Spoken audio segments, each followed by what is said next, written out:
Can you please introduce yourself to us? Sure. My name is Leah Wolfe. I am a 2007 graduate of the Honors Tutorial College with a major in history and minors in political science and French. How did your history degree help you prepare for law school? So history is, like I said, kind of a story and kind of fitting the pieces together.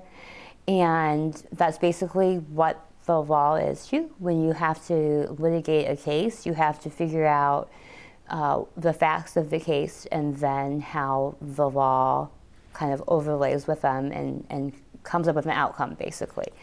And so having the skills of, being able to see how the pieces of history fit together kind of translates into the law and fitting together the pieces of your case as well. And then plus obviously just like all of the experience with researching and writing and being able to kind of like crystallize your thoughts into something on paper that will make sense to the reader and hopefully, persuade a judge. So all of that kind of fit together.